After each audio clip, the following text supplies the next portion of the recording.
তোমাদের সকলকে স্বাগত জানাই টিনস বাড়ি অরুণিমা চ্যানেলে। আশা করি সবাই তোমরা ভালো আছো, সুস্থ আছো। আজকে ক্লাস 8-এর চ্যাপ্টার 5-এর পার্ট 3 নিয়ে আলোচনা করব। আজকের যে আলোচ্য টপিক সেটা হলো বজ্রপাত সংক্রান্ত যে সমস্ত সুরক্ষাগুলো আমরা ব্যবহার করতে পারি এবং নিজেরাও সুরক্ষিত থাকতে পারি সেই জিনিসগুলো। এই জায়গাটা থেকে ছোট প্রশ্নও আসে, তার সাথে সাথে আমাদের সচেতনতা বৃদ্ধির জন্য এই অংশটা খুব গুরুত্বপূর্ণ। খুব ভালো করে এই জায়গাটা বুঝে নিও।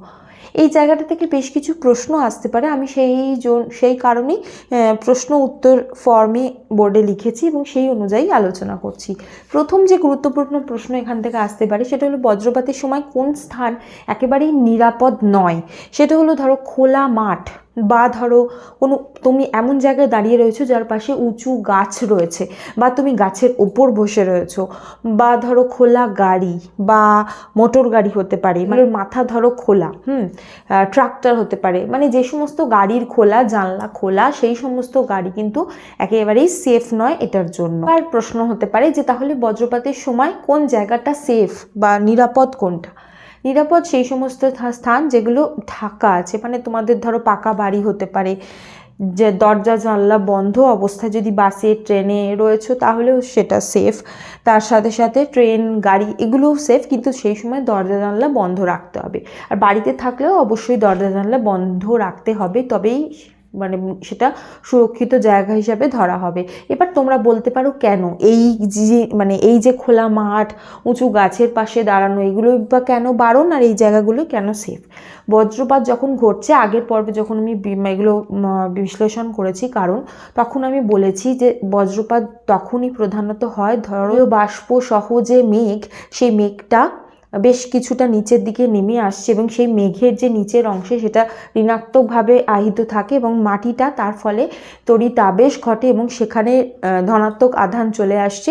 এই যে ঋণাত্মক এবং ধনাত্মক আধানের যে বিশাল একটা পার্থক্য হচ্ছে, তার ফলে বেশ কিছুটা ঋণাত্মক আধান মাটিতে নেমে আসে বজ্র রূপে, বাজ রূপে। ওকে, এবার তুমি যখনই খোলা মাটিতে থাকবে, ধরো মানে যে মেঘে ধরো প্রচুর জলীয় বাষ্প আছে, বা যে মেঘের নিচের স্তরে ঋণাত্মক আধান রয়েছে, সেই মেঘ যদি ধরো কোনো জায়গায় মানে মাটির কাছাকাছি চলে আসে, মাটির কাছাকাছি বলতে এরকম নয় যে খুব কাছে, ওই 10 থেকে 12 কিলোমিটারের মধ্যে, সেই সময় কি হয় যে এই যে তড়িৎ আবেশ এটা হওয়ার সম্ভাবনা বেড়ে যাচ্ছে। এবং যেহেতু আকাশ এবং মাটির মধ্যেই এক্ষেত্রে একটা বিরাট পার্থক্য হচ্ছে, একটা বিভব পার্থক্য হচ্ছে, তড়িৎ আধানের একটা পার্থক্য হচ্ছে, এই কারণে মেঘ থেকে তড়িৎ আধান মাটিতে নেমে আসছে। তার মানে এক্ষেত্রে মাটিতে যখনই নেমে আসছে, সেই কারণে খোলা মাঠ বলো বা উঁচু গাছ কিন্তু বাজ টেনে নেয়। কারণ একটা গাছ ধরো বেশ কিছুটা লম্বা, বেশ কিছুটা উঁচু, সেটা মেঘের আরও কাছাকাছি রয়েছে, ফলে মেঘ থেকে যে ঋণাত্মক আধান যখন নেমে আসছে সেটা সবার আগে গাছের উপর প্রভাব ফেলে। সেই কারণে এই সমস্ত জায়গা একেবারেই সেফ নয়। এরপরের যে প্রশ্ন সেটা হলো বজ্রপাতের সময় যদি ধরো তুমি এমন জায়গায় আছো যেখানে অনেক গাছপালা রয়েছে, সেই সময় যদি সেই জায়গায় থাকতে বাধ্য হও তাহলে কিভাবে থাকবে। যদি ধরো তুমি এমন জায়গায় আটকে পড়েছো যেখানে অনেক গাছপালা রয়েছে, বা ধরো বৃষ্টিপাত শুরু হয়ে গেছে হঠাৎ করেই তুমি মানে সেখান থেকে কোনোভাবে বের হতে পারছো না, তখন কি করবে, উঁচু গাছের আশেপাশে থাকবে না, সেখান থেকে সরে এসে যেখানে ধরো নিচু গাছ আছে, মানে ধরো ঝোপঝাড়ওয়ালা যে গাছ রয়েছে, সেই সমস্ত গাছের পাশে উঁচু হয়ে বসে পড়বে, যাতে তোমার হাইটটা কমে যায়। যত আকাশের সাথে তোমার মানে পার্থক্যটা বাড়িয়ে দেবে, তত তোমার ওপর বাজ পড়ার চান্সটা কমে যাবে।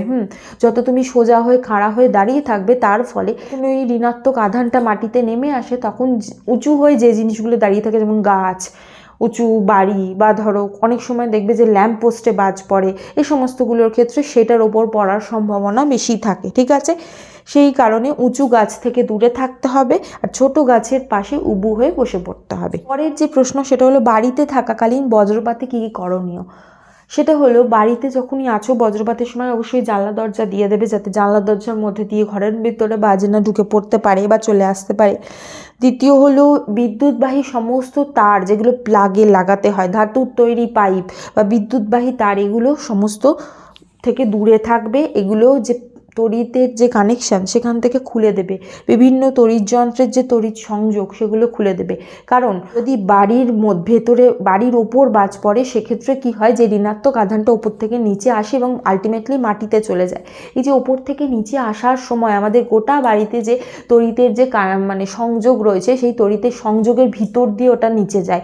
এবার যখন ওরমভাবে যাচ্ছে তখন সেই ইলেকট্রিক কানেকশানের সাথে যে যে যন্ত্রগুলো যুক্ত থাকে সেই সমস্ত যন্ত্রগুলোতেও ওর প্রভাব ফেলে। সেই কারণে এটা অবশ্যই করতে হবে। আর দ্বিতীয় হলো সেটা হলো ল্যান্ড যে ফোন সেটা ব্যবহার না করাই ভালো। এবার তোমরা বলবে ল্যান্ড ফোনের কথাই কেন বলা হচ্ছে, কারণ ল্যান্ড ফোনের যে মানে তড়িতের যে সংযোগ সেটা মানে বাড়িরই তড়িতে কানেকশানে রয়েছে না, সেই কারণে। যেটা এখনকার যে স্মার্টফোন সেগুলো ইউজ করার ক্ষেত্রে খুব একটা কিছু বলা হয় না, কিন্তু সেগুলো ধরো চার্জে রয়েছে বা এই সমস্ত কিছু থেকে খুলে রাখা হচ্ছে, মানে তড়িতের সংযোগ থেকে দূরে রাখতে বলা হয়। আর এখানে আরও একটা কথা বলা হয়েছে যেটা সম্পর্কে আমাদের ওয়াকিবহল হতে হবে, সেটা হলো ধাতুর তৈরি পাইপ থেকে দূরে থাকা। যদিও এখন আমাদের বাড়িতে মানে সাধারণত যে সমস্ত মানে আমাদের এখন যেগুলো রয়েছে আর কি, সেই সমস্ত বাড়িতেই জলের পাইপ প্লাস্টিকেরই প্রধানত ব্যবহার করা হয়। তবুও কোনো কোনো পুরনো বাড়িতে কিন্তু মানে আগে ধাতুর তৈরি পাইপ ব্যবহার করা হতো, সেই সমস্ত জলের পাইপ দিয়ে জল আসতো। বর্তমানে এটা প্লাস্টিক হয়ে যাওয়াতে এটাতে এখন এতটা সমস্যা নেই, কিন্তু যে সমস্ত পুরনো বাড়িতে এখনও ধাতুর পাইপের মধ্যে দিয়েই জল আসে, সেই সমস্ত ধাতুর পাইপকে ধরো বাজ পড়ছে তখন সেই ধাতুর পাইপের সাথে কানেক্টেড যে কল সেগুলো ব্যবহার না করা উচিত। কারণ যদি কখনো বাড়ির ওপর বাজ পড়ে তাহলে ওই যে জলের যে মানে পাইপের যে কানেকশান সেটা যদি ধাতুর হয় সেটার ভিতর দিয়ে কিন্তু তড়িৎটা মাটিতে যাবে। তার ফলে এবার তুমিও যদি সেই জল ব্যবহার করছো তাহলে তোমার ভিতরেও কিন্তু তোমার তড়িৎপৃষ্ট হওয়ার সম্ভাবনা আছে। সেই কারণে কিন্তু বর্তমানে এটা এতটা অ্যাপ্লিকেবল নয়, কারণ বেশিরভাগ ক্ষেত্রে আমাদের মানে এখন বিভিন্ন ধরনের খুব ভালো কোয়ালিটির যেহেতু প্লাস্টিকের পাইপ হয়ে গেছে, আমরা সাধারণত সেইগুলোই বাড়ির ভেতরে ব্যবহার করা হয়। সেজন্য এটা এতটাও মানে বর্তমানের জন্য এতটা রিলেটেড নয় আর কি। তাহলে এই সমস্ত প্রিকশনগুলো কিন্তু আমাদের নিয়ে রাখতে হবে যখন বাজ পড়ছে সেই সময়। এখন আলোচনা করব এই যে বজ্রপাত থেকে এইটা থেকে আমাদের বাড়িকে কিভাবে রক্ষা করতে পারি, বা বাড়ির ভিতরে যে সমস্ত জিনিস আছে সেগুলোকে কিভাবে রক্ষা করা যেতে পারে। তো হলো বজ্র নিরোধক। এটার জন্য কি করা হয়, বাড়ির যে ছাদের উঁচুর দিকে একটা বড় ধাতব দণ্ড নেওয়া হচ্ছে। সেই ধাতব যে দণ্ড এই অংশটা, এটার উপর দিকটা এমন নেওয়া হয় যেটার অনেকগুলো শলাকা আছে, 2, 3, 4টে শলাকা আছে। এটার কারণ কি, যখন এরকম শলাকা অনেকগুলো থাকে না, ধরো এর আশেপাশে মানে মেঘ এসছে, সেই মেঘে ঋণাত্মক আধান আসছে। এবার সেই ঋণাত্মক আধান যখন এইগুলোতে নেমে আসে, এই শলাকাগুলো সেটাকে গ্রহণ করতে সুবিধা হয়। সেজন্য এরকম 2, 3, 4টে এরকম শলাকাওয়ালা একটা যে ধাতব দণ্ড সেটাকে এরকম ছাদের মধ্যে লাগানো হচ্ছে। আর এদিকে বাড়ির যে ধরো মাটি, বাড়ির যে ভিত থেকে 5 থেকে 6 ফুট নিচে একটা বড় ধাতব পাত এরমভাবে আটকে দেওয়া হচ্ছে। আর এই যে দণ্ড, ধাতব দণ্ড এবং এই যে পাত, এই দুটোকে যুক্ত করা হচ্ছে একটা মোটা সুপরিবাহী তারের মাধ্যমে। এই যে এবার এইভাবে যদি লাগিয়ে দেওয়া হয়, এই জিনিসটাই হলো বজ্র নিরোধক হিসেবে কাজ করবে। মানে ধরো এখানে একটা মেঘ এলো, এই মেঘ থেকে ঋণাত্মক আধান এখানে এলো।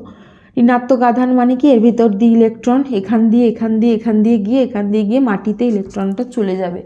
তার ফলে কি হবে, যে বাড়িতে অন্যান্য যে যন্ত্রগুলো রয়েছে বা ধরো বাড়ির যে ইলেকট্রিক কানেকশান সেই সমস্ত জায়গায় খুব বেশি সমস্যা করবে না। কিন্তু সবসময় বজ্র নিরোধক 100% কাজ করে না। যদি বাড়িতে ধরো মানে বজ্র নিরোধক থাকা পরেও যদি খুব বড় বাজ পড়ে, মানে খুব বেশি পরিমাণ ধরো ইলেকট্রন এইটার ভিতর দিয়ে ফ্লো করেছে, সেই সময় কিন্তু বাড়িতে যে ইলেকট্রিক যে সমস্ত যন্ত্র রয়েছে, ইলেকট্রনিক যে সমস্ত যন্ত্র, সেগুলোর উপরও প্রভাব ফেলে। কিন্তু বজ্র নিরোধক এরমভাবে ব্যবহার করলে খুব বেশি বাড়িতে ক্ষতি হওয়ার সম্ভাবনা অনেকটা কম।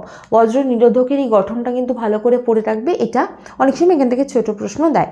আশা করি বুঝতে পেরেছো। আজ এই পর্যন্তই। পরের পর্বে আবার পরের অংশটা নিয়ে আলোচনা করব। যদি কোনো প্রশ্ন থাকে জিজ্ঞাসা করতে পারো। আর তোমরা এই ভিডিওটাকে লাইক করো, শেয়ার করতে একদম ভুলো না, আর অবশ্যই সাবস্ক্রাইব করো এবং বেল বাটনটাও ক্লিক করে দিও। Thank you.